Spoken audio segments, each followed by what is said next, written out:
10 de agosto de 1989.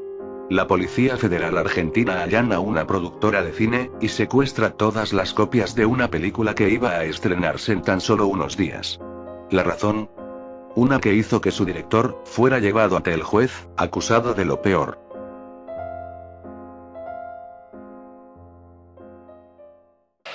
Argentinos, se acaba la dictadura. Llega la democracia a nuestro país. Es impresionante el saber que en Argentina solo han habido 40 años de democracia. Lo que, para un país que tiene más de 200 años, es tema de estudio. Durante gran parte de su historia, en el país existieron toda clase de regímenes y demás formas de gobierno turbulentas, que, en muchos casos, han tratado de limitar la expresión artística por alguna u otra razón. Siempre fue así, incluso en gobiernos mucho más laxos como lo fue, por ejemplo, el de Juan Domingo Perón.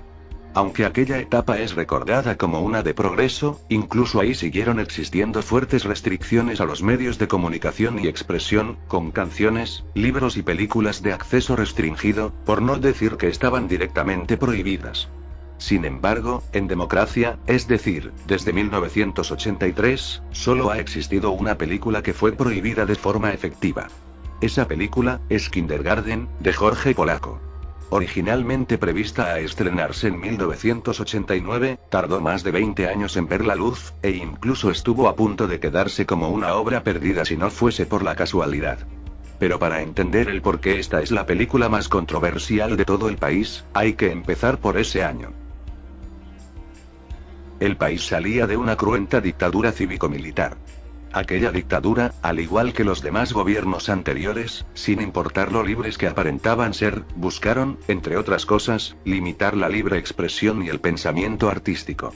Una de las herramientas principales para limitar este medio de expresión, fue el tan controversial ECC, Ente de Calificación Cinematográfica, un ente regulador creado en 1968 por una dictadura anterior, que en papel se encargaba de dar una clasificación a las obras, pero que además, tenía el poder de modificarla a su antojo, e incluso restringir su acceso o alcance. De este modo, durante largos años el cine nacional estuvo plagado de escenas eliminadas, y muchas otras que tuvieron que regrabarse, por, según este ente, ser muy escandalosas. De aquí surgieron casos icónicos, como lo sería, solo para citar un ejemplo, el caso de la película La Valija, de 1971, cuyo final fue cortado por culpa del ECC, y tuvo que ser grabado de nuevo siguiendo sus exigencias. Recién en el año 1983, cuando se decide iniciar con la democracia, el entrante gobierno de Raúl Alfonsín decide cerrar el ECC, e inicia, de forma simbólica, un movimiento con el fin de expandir el alcance de las obras de tono controversial, con el fin de diferenciarse de los gobiernos anteriores. En pocas palabras, querían dejar en claro que lo que estaba prohibido mostrar antes, ya no lo estaba. Es entonces que aparece nuestro protagonista. Jorge Polaco. Polaco, director de cine underground, fue uno de los principales beneficiados por el nuevo gobierno democrático, ya que empieza a recibir financiamiento directamente de ellos para producir nuevas películas. Polaco, hasta entonces director de cortometrajes, empezó su carrera seria dirigiendo su primera película en 1986, con el estreno de Dispasón. Y un año más tarde, estrena la que muchos consideran su obra magna, En el nombre del hijo. Las películas de Polaco son la clase de obras under que cualquiera esperaría de un director de su tiempo. Largometrajes donde se tocan temas como los roles de género, se critican a las estructuras tradicionales, y más que nada, cuentan con una gran cantidad de desnudos en pantalla, escenas y temas que ciertamente no hubieran sobrevivido a las tijeras del ECC. Este era la clase de cine que impulsaba el nuevo gobierno. Y es, con ayuda de estos y sujetado por su nueva fama de director controversial, que en 1989, Polaco empieza a producir la que sin lugar a dudas, es la película más controversial de la historia de Argentina, evidenciado al ser la única en haber sido totalmente prohibida por orden judicial. La película, se titulaba Kindergarten, Jardín de Infantes. Debido a su temática, Polaco y los demás encargados de publicitarla, se mantuvieron totalmente callados sobre la producción, limitándose a dar solo avances vagos sobre lo que iba a tratar. Kindergarten, se supone, está inspirada en la novela del mismo nombre escrita por Asher Benatar, pero, en realidad, solo toma los nombres de los personajes, la historia presentada en totalmente original.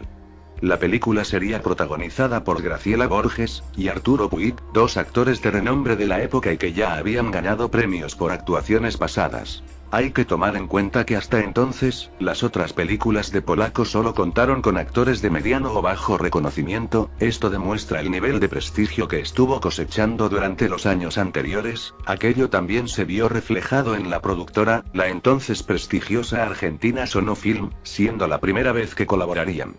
La película, según lo poco que se reveló, trataría sobre un padre que se enamora de la maestra de primaria de su hijo, quedando ambos en ir a vivir juntos.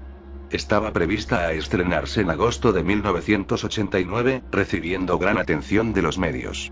Sin embargo, unos meses antes de esto, de forma imprevista, todo se fue completamente abajo. 19 de marzo de 1989, se publicó en el diario La Prensa, una carta de una vecina llamada Cristina O'Farrell de Gutiérrez, quien indignada, denunciaba que hace unos días, caminando por un sendero de los bosques de Palermo, Buenos Aires, observó a lo lejos, a un equipo de filmación grabando y dando órdenes a dos niños desnudos de no más de 7 años, mientras, según ella, se tocaban y besaban. De inmediato reconoció a una de las personas en el equipo de filmación, Jorge Polaco. ¿Qué ha pasado en nuestra ciudad? No hay nadie entre toda esta concurrencia que se indigne o rebele ante semejante escena apta únicamente para mentes retorcidas y degeneradas. Se puede leer que pregunta la mujer durante su denuncia. Cristina finaliza su carta pidiendo a los lectores que no vayan a ver la película. La carta pudo haberse quedado perdida entre las muchas que siempre tienen los diarios, pero logró llamar la atención lo suficiente, como para que otras publicaciones impresas la replicaran como noticia. Y de este modo, la bola de nieve se fue haciendo más y más grande. Las cosas se fueron saliendo de control. En los diarios empezaron a aparecer más y más cartas mostrando preocupación sobre el estreno de la película tras el incidente de los menores, pero la productora decidió continuar con las grabaciones, alegando que todo era un malentendido y que nadie había visto la película hasta entonces. Fue entonces que llegó la prueba de fuego, el momento en que algunas personas deberían verla y dar su opinión al respecto. En junio de 1989, 2 meses antes del estreno de la película, una copia de la misma fue enviada a Asesora de Exhibición Cinematográfica, o CAEC, por sus siglas. Recordemos que el nuevo gobierno había cerrado el ente de calificación cinematográfica, o ECC, siendo reemplazado por este nuevo ente. La enorme diferencia entre ambos era que la asesora de exhibición cinematográfica ya no contaba con el poder de censurar escenas o restringir la exhibición de las obras, ahora se encargaban únicamente de darles una clasificación por edades. Fueron ellos los primeros en ver la película. ¿Y qué cosa se puede decir sin que no sea controversial?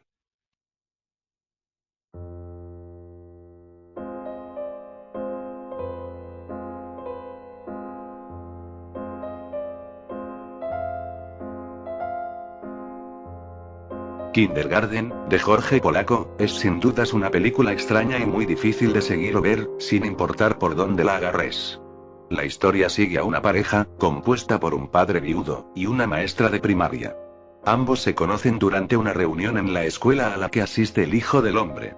Seguidamente se deciden a vivir juntos, y es donde el drama empieza. La película está plagada de escenas sexuales, y varios planos de desnudos muy explícitos.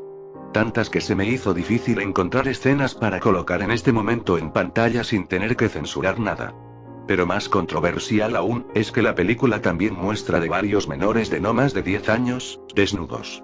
Y por si no fuese poco, también insinúa en su trama, abuso infantil. En varias escenas, se da a entender que el hijo del hombre sufre abusos por parte de su nueva madrastra, y aunque nada explícito ocurre en pantalla, sí hay momentos en los que ambos se encuentran totalmente desnudos, siendo estas escenas las más controversiales. Creo que tener que explicarme más sobre lo que va esta película, es innecesario. Si el relatar más o menos su trama y contenido puede dejar a más de uno incómodo y sorprendido, ahora imagina haber sido de las primeras personas en haberla visto. Ese tribunal, ahora debía decidir el destino de la película. Por ley, el tribunal de la asesora de exhibición cinematográfica que debía dar la clasificación de las películas, estaba compuesto por 8 personas. las cuales eran, un integrante proveniente del Instituto Nacional de Cinematografía, un representante del Ministerio del Interior, otro de la Secretaría de Cultura, además de un especialista en representación de minorías, y 4 representantes religiosos, uno por la Iglesia Católica, otro por el cristianismo protestante, otro por el judaísmo, y por último un integrante del Islam. Todas estas 8 personas vieron la película, al igual que hacían con todas, y en ellos caía el deber de clasificarla. Finalmente, se hizo una votación, y por 7 votos a favor se concordó en darle la clasificación para mayores de 18 años, sin ninguna restricción. Es decir, podía exhibirse en cualquier cine comercial. Solo una persona votó en contra de esta resolución, el Dr. Alberto José Ricciardi, representante de la Iglesia Católica en la mesa. Quien, por el contrario, decidió votar para que la película fuese directamente clasificada como de exhibición condicionada, es decir, solo podría ser distribuida en otros formatos, pero no en cines, a menos claro, que sean solo para contenido adulto. Cuando un medio luego le preguntó el por qué fue el único en votar en contra de la exhibición de la película, Ricciardi respondió, y cito: "Esta película, según su argumento que surge del expediente, es una historia de amor. La concepción del amor humano absolutamente tergiversado por las escenas vistas casi inconexamente por el libro y la interpretación de su director contiene escenas que en mi criterio, ni son escenas de amor, ni de pasión, casi son escenas exclusivamente de sexo y creer que provienen de una mente enferma que desconoce que el amor humano es un reflejo del amor a Dios". Aún así, la película salió sin problemas del ente de clasificación. Una vez completo esto, se anunció su fecha de estreno: 31 de agosto de 1989. Por otra parte, Alberto Ricciardi, quien ya había votado en contra de la exhibición de la película, empezó una campaña en contra de la misma, lo que no hizo más que impacientar a la sociedad, creciendo de igual forma el repudio ante esta película, principalmente por su uso de menores. Fue en este contexto que, a inicios de agosto de 1989, días antes de su estreno, una bomba lanzapanfletos explotó en pleno centro de la ciudad de Buenos Aires. De este modo se esparcieron toda clase de folletos, los cuales dictaban lo siguiente: "Estamos hartos de que, con el dinero del pueblo, el Instituto Nacional de Cinematografía financie películas de degenerados como Kindergarten y similares. Estamos hartos de los negociados de la trenza de los críticos a sueldo y de artistas y productores drogadictos, lesbianas, marxistas, invertidos y prostitutas que nos imponen su cultura". Película, Kindergarten. Niños argentinos de 6 a 8 años preparados para participar en perversiones de los adultos. Comisión Pro Cultura Argentina. Vale la pena aclarar que la Comisión Pro Cultura Argentina, quien se adjudicó este hecho, realmente no existen. Sin embargo, y a pesar de estos ataques, Polaco y su equipo no se hicieron atrás, la fecha de estreno parecía inamovible a pesar de las quejas de las personas y el episcopado, su principal opositor. Lo que todos ellos no sabían, era que en realidad, la verdadera bomba no había estallado. Esta llegó finalmente, el 10 de agosto. Aquella madrugada, la Policía Federal allana a la productora argentina Sonofilm, con una simple orden: confiscar todas las copias de esta película. Jorge Polaco y otros acusados, fueron inmediatamente arrestados. La orden de esto la dio el juez Carlos Manuel Carabati, quien, además, procesó a Jorge Polaco de abuso y corrupción de menores, exhibiciones obscenas y ultraje al pudor. De este modo, los involucrados eran acusados de lo peor. La película, entonces, pasó a ser considerada una cinta maldita. Lo siguiente son meses y meses de debate. El abogado acusador, Jorge Patricio Vergara, argumentaba que la película presentaba escenas que podían entenderse como abuso infantil y corrupción. Y justo que hablo de los protagonistas, creo que no hace falta que me explique, según el propio director, la reputación de ellos se desmoronó de inmediato. De repente, todos los medios de comunicación como diarios y programas de televisión, les mandaban mensajes preguntándoles sobre qué rol habían tenido en la película, y si realmente habían abusado de menores durante la filmación. No había dónde escapar. El debate sobre el significado de la película y sobre si debía ser estrenada o no, resonó por la sociedad de ese entonces. Pero claro, mucho no se podía opinar, pues nadie, con excepción de los implicados en el caso, la habían visto. Polaco, Graciela Borges y Cecilia Echegaray, tuvieron que comparecer frente al juez en varias ocasiones. Los días y semanas empezaron a pasar. Un mes después, en septiembre, el juez Carabati consideró que no era su función el restringir el estreno de la película, así que devolvió las copias. De inmediato, se anunció una nueva fecha de estreno, el 12 de octubre. Sin embargo, 3 días antes, el 9 de octubre, la Cámara Nacional, Criminal y Correccional, ordenó que se volvieran a secuestrar todas las copias de la película. El 1 de noviembre, declararon los camarógrafos de la película, quienes aseguraron que en ningún momento habían presenciado ningún acto de abuso contra nadie. 3 meses después, en febrero de 1990, la Cámara del Crimen confirmó la prohibición de exhibición de la película en todo el territorio nacional, convirtiéndose en la única película en haber sido prohibida en democracia en el país. Y finalmente, en junio, después de 10 meses de causas judiciales, el fiscal Morillo Capurro solicitó el sobreseimiento definitivo de las personas implicadas. En otras palabras, se comprobó que no hubo ninguna clase de abusos de ningún tipo a los menores de la cinta. De este modo, a Jorge Polaco, Graciela Borges y Cecilia Echegaray, se les eran removidos todos los cargos. Sin embargo, una cosa no apareció. La película. Pese a recibir un fallo positivo, las copias secuestradas no volvieron a manos de sus productores. Continuaron resguardadas sin más explicación al respecto, esto hizo que empezara otra batalla legal. Siendo una que tardó años, y con eso, me refiero a años en todo el sentido. En 1993, una jueza dicta que la película solo podría ser proyectada una vez todos los menores llegaran a su mayoría de edad. Sin embargo, en 1995, la Cámara Nacional de Apelaciones en lo Civil, falló a favor de la productora y exigió la devolución de las cintas. El enorme problema, como ya estarán intuyendo, es que, simplemente no estaban.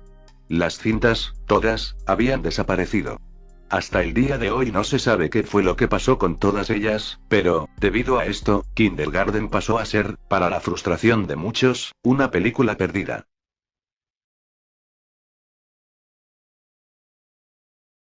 Las décadas pasaron y el tema se fue olvidando. Nadie sabía qué había sido de esta película, ni siquiera su director, quien siguió con su carrera dejando atrás estos años donde se vio estancado por las causas judiciales.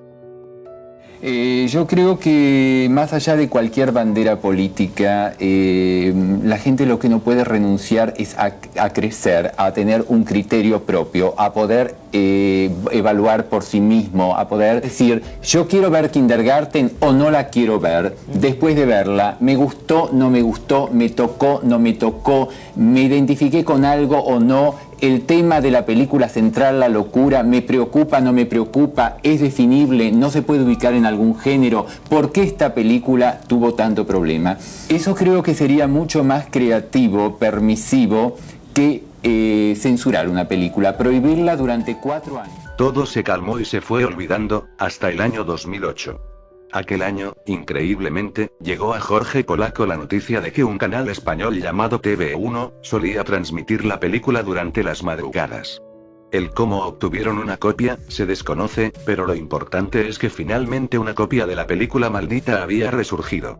De este modo, y apoyado por instituciones como Inca, y con el aval de la ley, tras más de 20 años, la película era libre de estrenarse. La primera en adelantarse a cualquier estreno fue el canal Telefe, quienes, en abril de 2008, emitieron después de la medianoche, la película incompleta. Cerca de 10 minutos fueron cortados. De este modo, oficialmente, el estreno de la película totalmente íntegra y sin censura en Argentina se dio recién el 18 de noviembre de 2010, 21 años después de su prohibición, en una sala llena del Festival de Mar del Plata. Fue así que se ponía fin a más de 2 décadas de prohibición de esta película que a día de hoy, sigue siendo criticada en muchos aspectos, pero que trascendió por tener la etiqueta de la única película prohibida de Argentina. Los debates, los juicios y demás en torno a esta pieza, a día de hoy han sido en su mayoría, olvidados, pero son un caso único en la historia cinematográfica del país.